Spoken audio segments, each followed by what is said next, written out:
በዚሁ ክልል የወርቅ የቡና የነዳጅ እንዲሁም ጥሬ ገንዘብ ኮንትሮባንድ ነው። ጥሬ ገንዘብ ክቡር ጠቅላይ ሚኒስትር እርስዎ ይሄን እንደሚፈቱት ባለሙሉ እርግጠኛ ነኝ። ዘላቂ ሰላም ለማረጋገጥ እና ሀገራዊ መግባባትን ለማስፈን የተጀመረውን ሀገራዊ ምክክር ሂደት አንዱ ሲሆን በተለያዩ የሀገሪቱ አካባቢዎች ደግሞ ሕግ ማስከበር ስራው እየተከናወነ እንደሆነ ይታወቃል። ሰላማዊ አማራጭ ቅድሚያ በመስጠትና ሁለቱንም አቀናጅቶ ከመተግበር አንጻር መንግስት ምን እየሰራ ይገኛል? ምን ተጨባጭ ውጤትስ ተገኝቷል?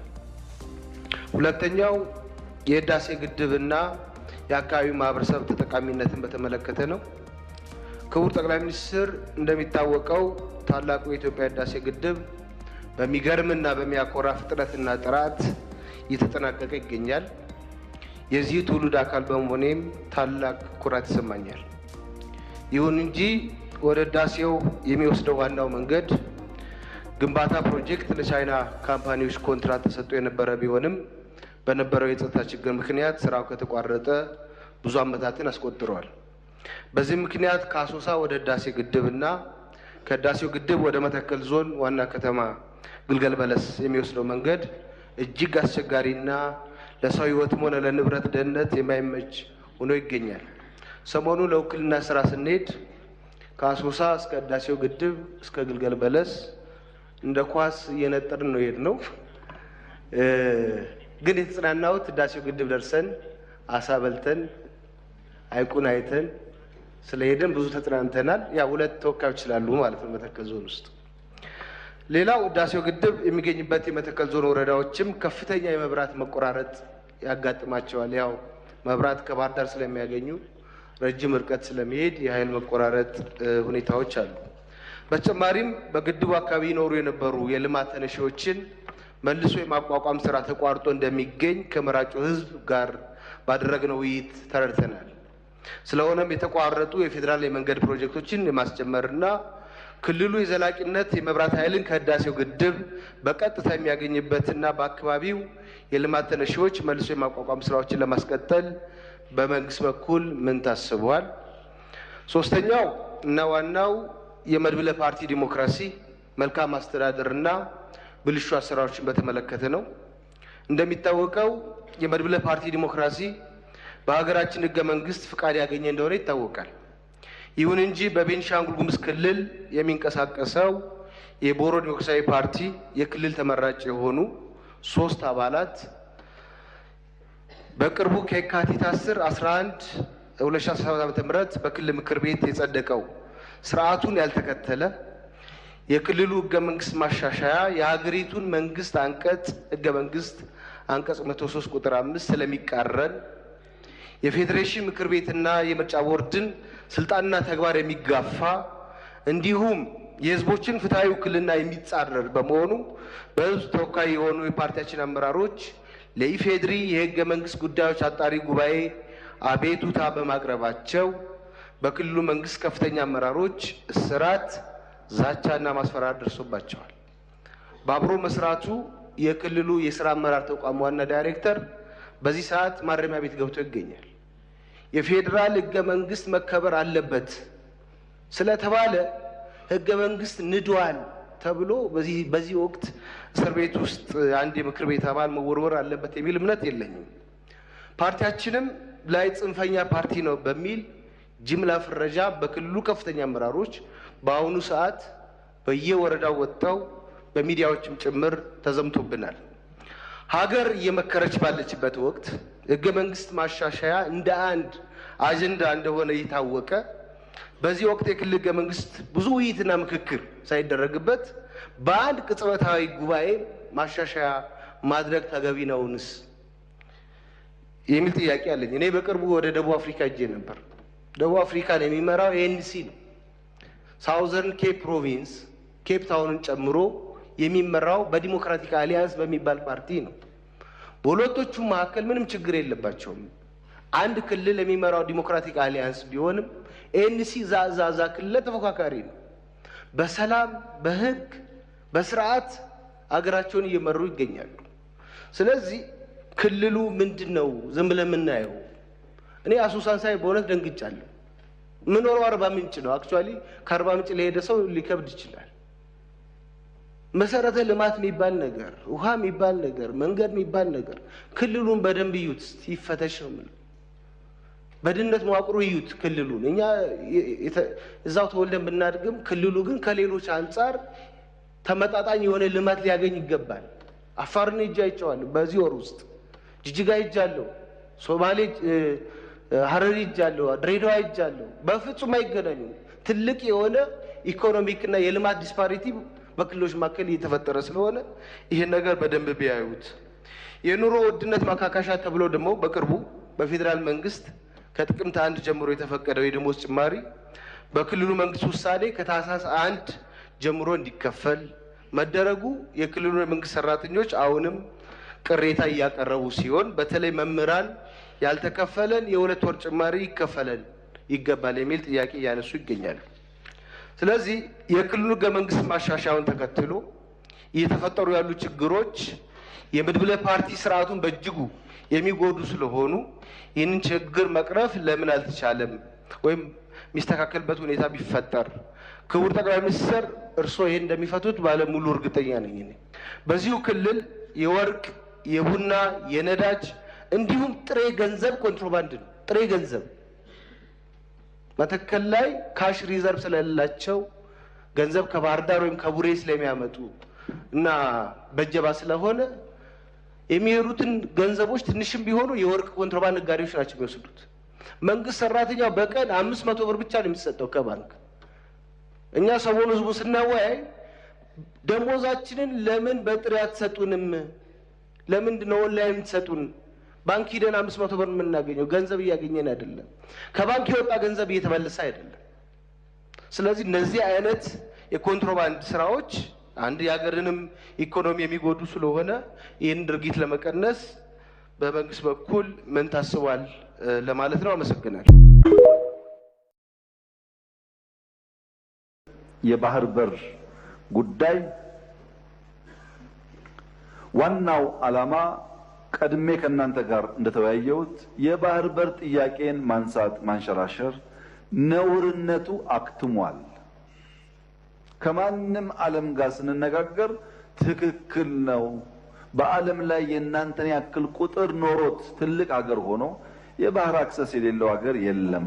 ነገር ግን በንግግርና በውይይት በሰጥቶ መቀበል መርህ መሆን አለበት።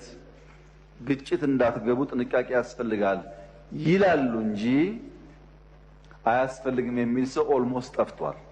የለም። ይሄ ለኢትዮጵያ ትልቅ ድል ነው። ክቡር ዶክተር ደሳለኝ ሰፋ ያለ የጥያቄ መቅድም ካነበቡልን በኋላ አንድ ጥያቄ ጠይቀዋል። ለዚያ ጥያቄያቸውም ራሳቸው ምላሽ ሰጥተዋል። ጠይቀው ስለመለሱ እንዲሁ ማለፍ ይቻላል። ነገር ግን ለሳቸው ክብር፣ ለዚህ ምክር ቤትም ክብር ሲባል አንዳንዶቹ ነገሮች በግርድፉ አንስቼ አልፋለሁ። አንደኛ ይሄን ጦር ሰባቂ መንግስት በዚህ ልክ ክሪቲሳይዝ ሲያደርጉት ህዝብ እንዳይወጣ፣ እንዳይገባ፣ እንዳይማር፣ እንዳያርስ፣ ማዳበሪያ እንዳይወስድ ያደረገውን ኃይል ምን ነው አላየሁም አልሰማውም አሉት። በህዝብ መሰብሰቢያ በእርሶ ከተማ ቦምብ ንጹሃን ሰዎች የሚንቀሳቀሱበት ቦታ ላይ የሚያፈነዳን ኃይል ምን ነው ዝም አሉት? ሽማግሌ ላስታርቅ ብሎ ሲሄድ ቄሶች፣ አሮጊቶች በእንብርክክ የሚያስኬደውን ከኢትዮጵያ ባህል ውጭ የሚገለውን ኃይል ምን ነው አላቅህም አሉት። ከሁሉ ደግሞ የገረመኝ በእርሶና በእርሶ ፓርቲ ግንባር ቀደም ተዋናይነት የነበረውን የትግራይ ውጊያ ምን ነው የትግራይ ውጊያ ያሉት? አዝማች አልነበሩ እንደ እርሶ? እነዚህ ሳቢዎች የማያውቁት ሀገር ሄዶ ቁርበት አንጥፉልኝ እንዳለው ስጋ በሊታ ያስመስለዋል። ይሄ ተገቢ አይመስለኝም። በእኛ በኩል ያለውን ክሪቲክስ ችግር የለውም እንፈትሸዋለን። እርሶ ግን ትንሽ ሚዛን ቢጠብቁ ጠቃሚ ነበር ብዬ አስባለሁ። ምክንያቱም ለሰላም ምን ያክል ጥሪ እንዳደረግን በዚህ ቤት ጭምር ስለሚያውቁ። ሌላው በጣም የገረመኝ ጉዳይ የእርሶ መንግስት በቄስ ሞገሴዎች ውዳሴ ያሉት እኛ ሰፈር ፊታውራሪ መሸሻ የሉም፣ ቄስ ሞገሴዎች ምን ያደርጋሉ ነው። ቄስ ሞገሴ ፊታውራሪ መሸሻ በሌሉበት ህልውና እንደሌላቸው ስለሚታወቅ ባይሆን እኛ ጉዱ ካሳዎች ብንባል ያምር ይሆናል እንጂ ቤት በኩል ነው ቄስ ሞገሴዎች እኛ ሰፈር የሚታዩት። ምክንያቱም እኛ ትናንትናን ናፋቂዎች፣ ትናንትናን ለማጽናት የምንሸረግድ ሰዎች ሳንሆን ነገን ለልጆቻችን ለመስራት መጋፈጥ የማይጋባንን ጉዳዮች የምንጋፈጥ ለውጥ ፈላጊዎች ነን። ጉዱ ካሳዎች ነን። ይሄንን እሳቤውን እዚህ ቤት የነበሩት ሐዲስ ዓለማየሁ ላፍታ ተነስተው ጥያቄውና ኢትዮጵያ ውስጥ ያለውን ነገር ቢመለከቱ ምን ነው ያብዬን ወደምዬ የሚሉ ይመስለኛል። መንግስታችን ለክሪቲክስ በጣም ክፍት ነው። ኢትዮጵያ ውስጥ ባልተለመደ ሁኔታ ስልክ ያለው ማይክ የያዘው ሁሉ የሚናገርበት ዘመን ነው ይሄ ዘመን። ሐሳብ በመግለጽ ሰው ይታሰራል ላሉት እርስዎ እዚህ ፓርላማ አካባቢ ከመቅረቡ በፊት የዚህ ፓርላማ አባል ነበርኩ።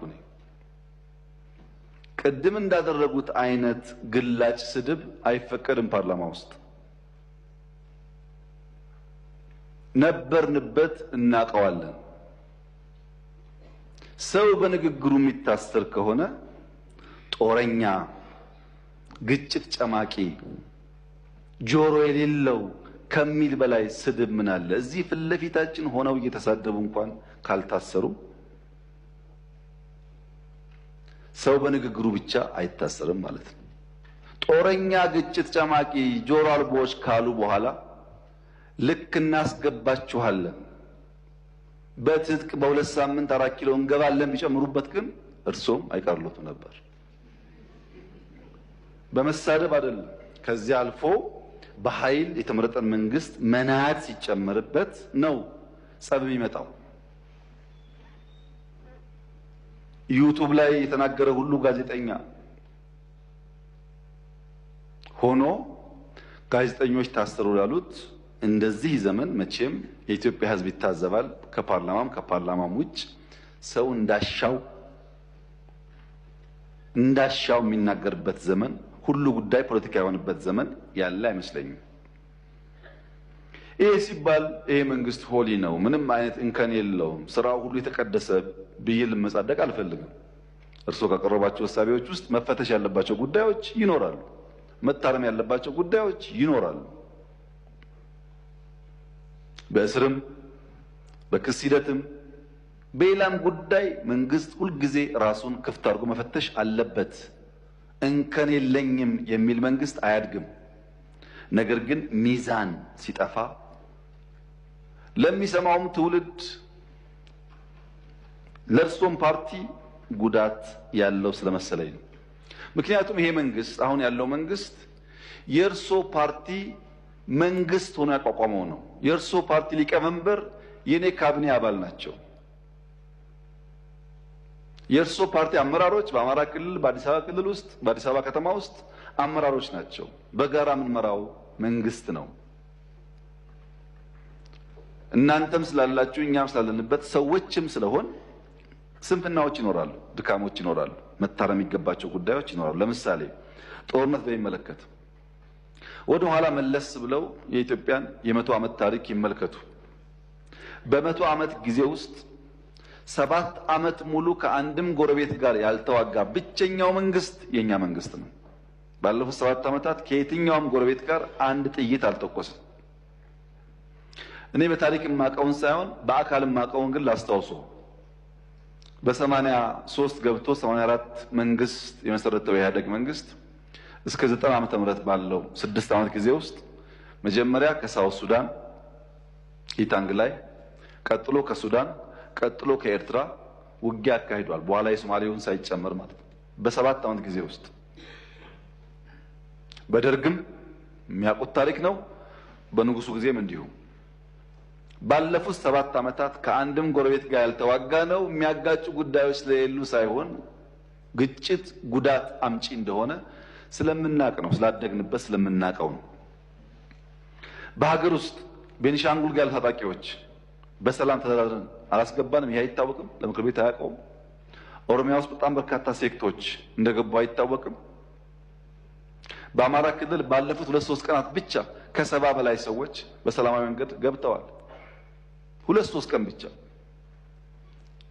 በአፋር ክልል፣ በሶማሌ ክልል በርካታ የሰላም ድርድሮች ተካሂደዋል። ለዚህ ነው መጠነኛ ለውጥ መሻሻሎች ያሉት።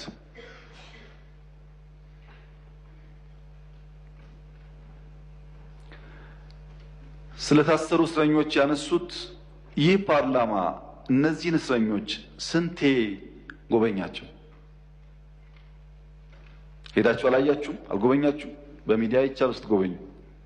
ድሮ እንኳን ፓርላማ በእንደዚህ አይነት ጉዳይ የታሰሩ ሰዎች መጎብኘት ይቅርና ታሳሪዎቹ ራሳቸው ከእስር ሲፈቱ የት ቦታ እንደታሰሩ አያውቁም። ተሸፍነው ገብተው ተሸፍነው ይወጣሉ። ይሄማ ተቀይሯል፣ ተሻሽሏል፣ ለውጥ አለ። የሚቀር ነገር አለ? አዎ አለ። ጀማሪዎች ስለሆን ማረም አለብን፣ ግን ለውድድር የሚቀርብ አይደለም። ብልጽግና በየትኛው መመዘኛ ከኢህአዴግ ጋር አይወዳደርም። በአደረጃጀቱ፣ በእሳቤው፣ በተግባሩ፣ በሚመራበት መርህ ለውድድር የሚቀርብ አይደለም። ይሄን ለእናንተ መንገር ለቀባሪ ማርዳት ያህል ስለሆነ አልፈልገውም።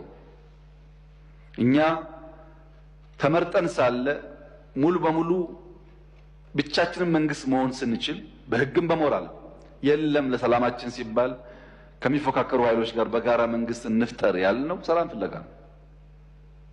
ሰላም ፍለጋ ነው። የታጠቀ ኃይሉ በነፃ ይግባ ሳይጠየቅ ይግባ ብለን ያወጅነው ሰላም ፍለጋ ነው። በየመድረኩ ሰላም ሰላም ሰላም እንለውም የሰላም ፋይዳ ስለሚገባ ነው። ኢንክሉሲቭ ናሽናል ዲያሎግ ኢትዮጵያ ውስጥ ሲለመን የከረመ አጀንዳ ነው። ጠቃሚ ነው። በሺህ የሚቆጠር ሰው ያለውን ማንኛውም ሀሳብ በነፃነት እያነሳበት ያለ አውድ ነው። ይሄ መጠናከር አለበት። ጠቃሚ ነው። በአንድ በኩል ችግር አለ። ህገ መንግስቱ ይቀደድ ይባላል። የለም እኛ አንቀድም፣ ህዝብ አወያይተን አማክረን ሁሉም ሳይኖሮት ነው የሚቀየረው ደግሞ ሲባል ፕሮሰሱን አንፈልግም ይባላል። አብሮ አይሄድም። ለምሳሌ ከፍትህ ስራ ጋር ተያይዞ የተነሳው በአንድ በኩል ክስ አቅርባችሁ ክሱ ተጓተተ ይባላል። የኛ ስራ ወንጀለኛ ላልነው ሰው ክስ ማቅረብ ነው። መልሰን ፍርድ የምናስፈርድ ከሆነ የሚታሰበው የቼክ ኤንድ ባላንስ ጉዳይ ጠፋ ማለት ነው። ባይከሰሱ ሳይከሰሱ ታሰሩ ይባላል። ታስረው ከተከሰሱ ግን መንግስት ሚናውን እየተወጣ እንዳለ ቢወሰድ ጥሩ ይመስለኛል። ይሄ ሆኖ ነፃነት ለማስተዳደር ችግር አለ።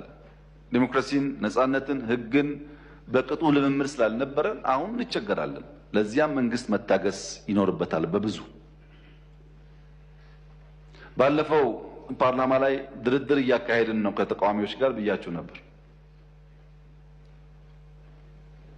ከኦነጎችም አማራ ክልል አካባቢ ካሉ የሚንቀሳቀሱ ኃይሎችም ድርድሮች ነበሩ። በነገራችን ላይ በአማራም በኦሮሚያም በየትኛውም ጎጥ ያለ የጎበዝ አለቃ በየትኛውም ጎጥ ያለ በግራም በቀኝ ይደራደራል። እኔ አይደለሁም እሱ ነው ይላል እንጂ ሲወጣ ይደራደራል። ሽማግሌ ይልካል።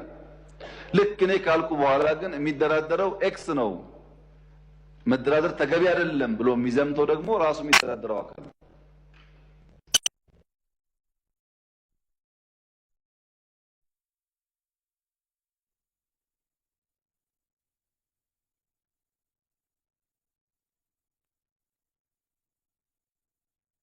ክልል ላውጥም እንደዚሁ በሰላም ግቡ። መንግስት ሁልጊዜም እጁ የተዘረጋ ነው። በድርድር በሰላም ጉዳያችን ለመፍታት ትልቅ ፍላጎት አለን። ጥቅም ስለሌለው ዓላማውን ስለማያሳካ 5 ዓመት ብንዋጋ 6 ብንዋጋ ማንም ሰው 4 ኪሎ ስለማይደርስ ዋጋ የለውም። ዓላማ ለሌለው ነገር ደግሞ መጋደል ተገቢ ነው። ሰላሙ ከማንም በላይ እኛ የምንፈልገው ጉዳይ እንደሆነ ቢታሰብ።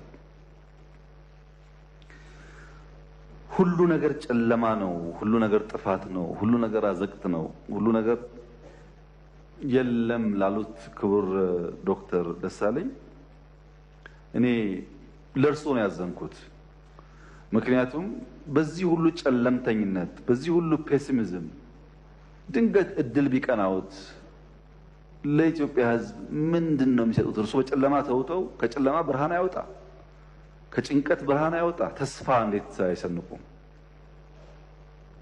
ይሄን አልቻላችሁም እኔ መጥቼ ቀይረዋለሁ እንኳን ቢሉን ነው የሚሻለው እንጂ ሁሉ ነገር ጨለማ ከሆነ ጥሩ አይደለም። ፖለቲካ የሚፈለገው በጨለማ ውስጥ በችግር ውስጥ ተስፋን ማሳየት ነው፣ ለውጥን ማሳየት ነው፣ ወደዚያ ሰውን መምራት ነው፣ መጨበጥ ነው እንጂ ችግር ብቻ መናገር አይደለምና የምንውልበት የምንሰማው የምንነጋገርበት ጉዳይ በገደል ማሚቱ ተመልሶ እያስተጋባብን እሱ ነገር እየኖርነው እንዳይሆን ጥንቃቄ ቢደረግ መልካም ነው ለማለት ነው። እርሶ ምላሽ እንደማይፈልጉ ቢናገሩም ለተከበረው ምክር ቤት ክብር ሲባል አንዳንዱ ጉዳይ ቢታይ ብዬ ነው። ካነሷቸው ጫፍ የወጡ ክሪቲክሶች እና ሂሶች መካከልም ቢሆን ለኛ ጠቃሚ የሚሆኑትን ጉዳዮች ግን ፈትሸን እንወስዳለን። ማደግ ስለምንፈልግ መለወጥ ስለምንፈልግ ከማንም ወገን የሚነሳ ክሪቲክስ በግርድፉ መጣል አንፈልግም። ሚዛናዊነት ግን ከእርሶ እና ከመሰሎቹ እንጠብቃለን ለማለት ነው።